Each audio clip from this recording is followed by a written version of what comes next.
Hello everyone, welcome back to my channel economics Margdarshan. आज का video है सेट्स का लेक्चर 13, जिसमें हम जानेंगे सेट्स ऑपरेशंस के बारे में।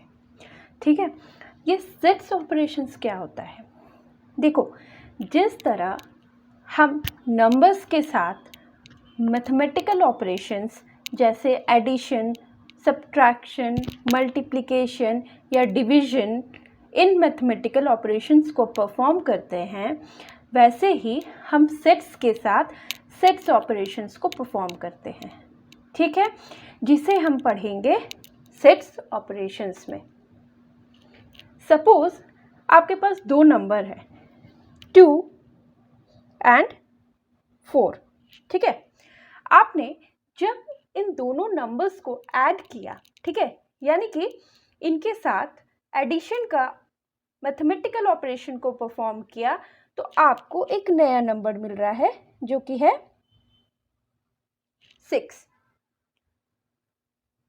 ठीक है, तो आप यहाँ पर क्या देख रहे हैं कि जब आपने दो नंबर्स को ऐड किया तब आपको एक न्यू नंबर या तीसरा नंबर मिला, है ना। तो वैसे ही जब हम सेट्स के साथ, दो सेट्स के साथ सेट्स ऑपरेशंस को परफॉर्म करते हैं तो हमें एक तीसरा सेट या एक न्यू सेट मिलता है। ठीक है, और सेट्स ऑपरेशंस में हमें जिन टॉपिक्स को पढ़ना है वो है union of sets, intersection of sets, difference of sets and partition of a set. आज हम जानेंगे यूनियन ऑफ सेट्स के बारे में। देखो, यूनियन ऑफ सेट्स की ओर बढ़ने से पहले मैं एक बात बता दूं कि मैंने अपने यूनिवर्सल सेट वाले वीडियो में आपको वेन डायग्राम के बारे में बताया था, है ना। तो वेन डायग्राम में क्या था कि हमने यूनिवर्सल सेट को एक रेक्टेंगल से रिप्रेजेंट किया था एंड उसके सबसेट्स को हमने सर्कल से रिप्रेजेंट किया था। ठीक है, तो जब हम इन ऑपरेशंस के बारे में पढ़ेंगे, ठीक है, और तब हम उन दो सेट्स के रिलेशनशिप को 2 या 3 या 4, 5, हम कितने भी सेट्स के साथ इन मैथमेटिकल ऑपरेशंस को परफॉर्म कर सकते हैं। ठीक है, तो जब हम दो सेट्स के रिलेशनशिप को दिखाएंगे तब हम वेन डायग्राम का यूज करेंगे। ठीक है, अब बढ़ते हैं यूनियन ऑफ सेट्स की ओर। यूनियन ऑफ सेट्स क्या होता है? यूनियन ऑफ सेट, यह नाम से ही पता चल रहा है, जब हम दो सेट्स को एक करते हैं, जब हम दो सेट्स को 2 से एक करते हैं या फिर दो सेट्स को जोड़ते हैं आपस में, तो वो हम पढ़ेंगे यूनियन ऑफ सेट्स में। जब हम दो सेट्स को एक करते हैं वो कहलाता है यूनियन ऑफ सेट्स। ठीक है, यानी कि दो सेट्स के अलग अलग एलिमेंट्स को एक साथ कंबाइन कर देना, वो होता है यूनियन ऑफ सेट्स। हमने दो सेट्स के सारे एलिमेंट्स को इकट्ठा कर लिया एक साथ, सारे एलिमेंट्स को, दोनों सेट के सारे एलिमेंट्स को एक साथ जोड़ दिया। ठीक है, पर यहाँ पर ध्यान रखो, एक इम्पॉर्टेंट बात है कि जब हम दो सेट्स के एलिमेंट्स को कंबाइन करेंगे, तब जब हम दो सेट्स के एलिमेंट्स को कंबाइन करेंगे तब हम कॉमन एलिमेंट को रिपीट नहीं करेंगे। मैंने सेट्स के बेसिक लेक्चर में बताया था कि सेट्स के एलिमेंट्स रिपीट नहीं होते हैं, याद होगा, है ना। तो हम जब दो सेट्स को कंबाइन करेंगे, दो सेट्स को एक करेंगे, तो हमें कॉमन एलिमेंट को रिपीट नहीं करना है। ठीक है, एक एग्जाम्पल लेते हैं। एक सेट है हमारे पास ए, जिसके एलिमेंट्स हैं एप्पल, पुलाव, बर्फी एंड राजमा। ठीक है, एंड एक सेट है बी, जिसके एलिमेंट्स हैं जलेबी, बर्फी, रोटी एंड मैंगो। अब इनको आपका यूनियन निकालना है, तो कैसे करेंगे? ये देखो, सबसे पहले यूनियन ऑफ सेट्स को हम जब यूनियन ऑफ सेट्स निकालते हैं तो यूनियन के लिए हम एक सिंबल यूज करते हैं, वो होता है ये, ठीक है। यू, ये चौड़ा, ये यू नहीं है, ठीक है ना। ये नीचे देखो, नीचे का पोर्शन थोड़ा चौड़ा है, तो इससे हम डिनोट करते हैं यूनियन को, ठीक है।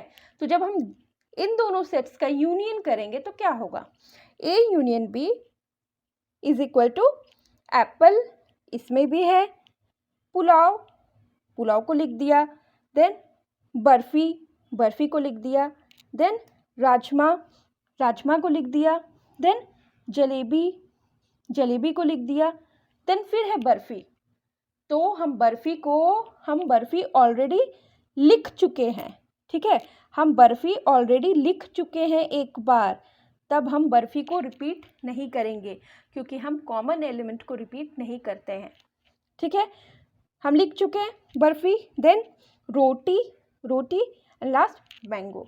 ये हो गया हमारे पास ए यूनियन बी, ये बना ए यूनियन बी। क्लियर है? If we have two sets A and B, then A union B. If we have two sets A union B, then if we have two sets A and B, then A union B is the set which contains all the elements of either set A or set B or both। यानी कि जब हमारे पास दो sets given हो, ये A, set A and B, ठीक है। जब हमारे पास दो सेट्स गिवन हो, set A and set B, ठीक है, तो ए यूनियन बी वो सेट होगा जो या तो ए के एलिमेंट्स को या तो ए के या तो बी के या तो दोनों के एलिमेंट्स को कंटेन करेगा, ठीक है। And common elements being taken only once, जो कि मैंने पहले बताया कि कॉमन एलिमेंट्स को हम लोग केवल एक बार ही लेंगे, यही है, ठीक है। If we have two sets A and B, then A union B is the set which contains all the elements of either set A or set B or both, with the common elements being taken only once। ठीक है, clear हो गया? देखो यहां पर क्या है, set A, either set A और सेट B। तो हम यूनियन ऑफ सेट्स को ए यूनियन बी या तो फिर ए और बी भी लिखते हैं, ठीक है। ए यूनियन बी या फिर ए और बी या फिर ए प्लस बी भी लिखते हैं, ठीक है। इनसे भी हम डिनोट करते हैं यूनियन को। अब सिंबॉलिकली देखो, हम इसे क्या पढ़ेंगे, सिंबॉलिकली जब हम इसे सेट बिल्डर फॉर्म में लिखेंगे तो A union B is the set of all X such that X belongs to A और X belongs to set B, ठीक है। X belongs to set A और X belongs to set B. Clear है? एक mathematical example लेती हूँ और अच्छे से क्लियर हो जाएगा। देखो, एक सेट है यहाँ पर जिसके एलिमेंट्स हैं 2, 4, 6, 8, 10, ठीक है। एंड एक सेट बी है जिसके एलिमेंट्स हैं 2, 4, 6। अब हमें इसका यूनियन निकालना है, तो क्या होगा, सोचो कैसे निकलेगा इसका यूनियन। ठीक है, बहुत ही सिंपल है, कुछ भी टफ नहीं है। A union B 2, 4, 6, 8, 10। पहले हमने ए के एलिमेंट्स को लिख दिया, देन अब बी की बारी। तो बी में क्या एलिमेंट्स हैं, 2, 4, 6 जो ऑलरेडी ए में है, तो हम एलिमेंट्स को रिपीट नहीं करेंगे, ठीक है। तो इसका यूनियन ए यूनियन बी यही बनेगा जो कि सेट ए के एलिमेंट्स हैं। क्लियर है? अब यूनियन ऑफ सेट्स को हम वेन डायग्राम से कैसे दिखाते हैं? तो देखो, मैंने जो जलेबी वाला एग्जाम्पल लिया था वही ले रही हूँ, ठीक है। एक सेट ए है जिसमें हमारे पास क्या था, एप्पल, पुलाव, बर्फी एंड राजमा, ठीक है। सेट बी था जिसमें हमारे पास एलिमेंट्स था जलेबी, बर्फी, रोटी एंड मैंगो, ठीक है। हमने इसका यूनियन निकाला था, ए यूनियन बी। अब हम इसे वेन डायग्राम से कैसे रिप्रेजेंट करेंगे? देखो, वेन डायग्राम, एक रेक्टेंगल बनाया जिसमें यूनिवर्सल सेट होगा, ठीक है। एक सेट ए है जिसके अंदर एलिमेंट्स थे एप्पल, बर्फी, एप्पल, पुलाव, बर्फी, राजमा। एक सेट बी था जिसके एलिमेंट्स थे जलेबी, बर्फी, रोटी एंड मैंगो। तो जब हम इसका यूनियन निकालेंगे, ए यूनियन बी, ठीक है, तो ये देखो, ये जो शेडेड रीजन है ये रिप्रेजेंट करेगा यूनियन ऑफ सेट्स को, ठीक है। जब हम इसे वेन डायग्राम से रिप्रेजेंट करेंगे, वेन डायग्राम से सेट्स यूनियन को रिप्रेजेंट करेंगे, तब हम ऐसे करेंगे, ठीक है। और बर्फी को हमने, ये यहाँ पर देखो, ये कॉमन है, ठीक है। बर्फी कॉमन है क्योंकि वो सेट ए में भी था एंड सेट बी में भी था, ठीक है। तो ये पूरा जो शेडेड रीजन हो गया, पूरा का पूरा वो हो गया ए यूनियन बी, ठीक है। इस तरह से हम इसे वेन डायग्राम से दिखाएंगे। क्लियर है यहाँ तक? यूनियन ऑफ सेट्स में हम कुछ प्रॉपर्टीज के बारे में पढ़ते हैं, ठीक है। कौन कौन से प्रॉपर्टीज हैं? Commutative law, associative law, law of identity element, idempotent law and law of you. अब ये क्या है, ठीक है। सबसे फर्स्ट है कम्यूटेटिव लॉ। ये क्या है? A union B equals to B union A. A union B equals to B union A. तो सिंपल तो है। देखो, हमारे पास दो नंबर हैं 2 + 4, ठीक है, 6 आ रहा है। हम इसे 2 + 4 लिखें या हम इसे 4 + 2 लिखें, आएगा तो 6 ही। रिजल्ट तो हमारे पास सेम आ रहा है, हम इसका ऑर्डर चेंज कर रहे हैं, तो उससे क्या फ़र्क पड़ रहा है? कुछ नहीं, ये है सेम। तो जब हम ए के साथ बी का यूनियन निकालेंगे या बी के साथ ए का यूनियन निकालेंगे तो रिजल्ट हमारे पास सेम आएगा, जिसे हम बोलते हैं कम्यूटेटिव लॉ, ठीक है। देन सेकंड क्या है? A union B union C, A union B union C equals to A union B union C. अब ये क्या है?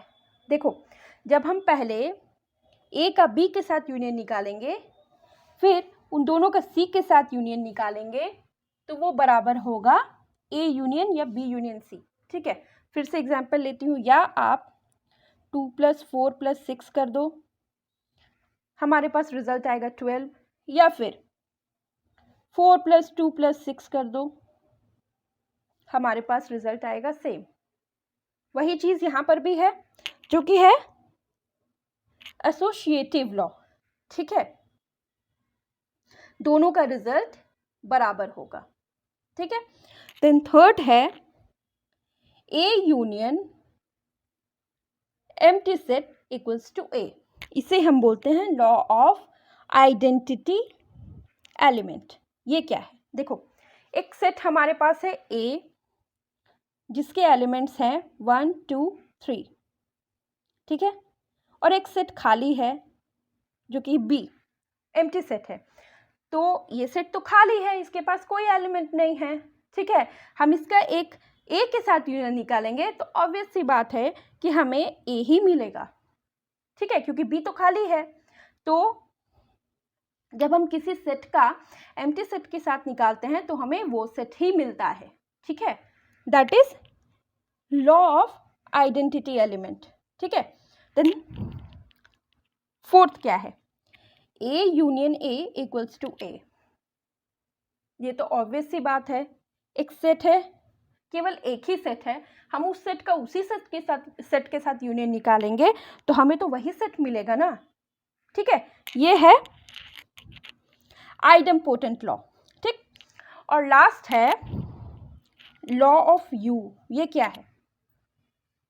आई थिंक ये आपको समझने में बिल्कुल भी प्रॉब्लम नहीं होगा।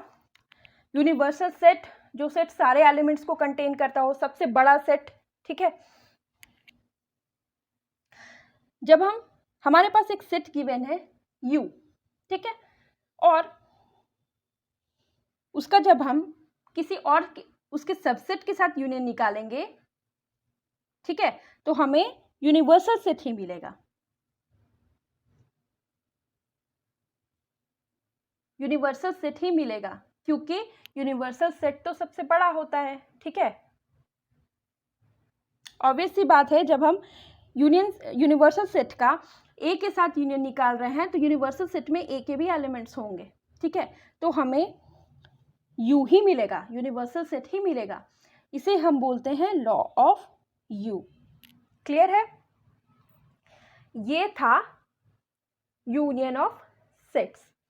अब हम नेक्स्ट लेक्चर में जानेंगे इंटरसेक्शन ऑफ सेट्स के बारे में। तो अगर आपको यह वीडियो अच्छी लगी हो तो लाइक, शेयर और सब्सक्राइब कीजिएगा, और आप मेरे टेलीग्राम चैनल को भी ज्वाइन कर सकते हैं जिसका लिंक मैंने डिस्क्रिप्शन बॉक्स में दे दिया है। अगर आपको कोई डाउट हो तो आप कमेंट करके पूछ सकते हैं। Thank you.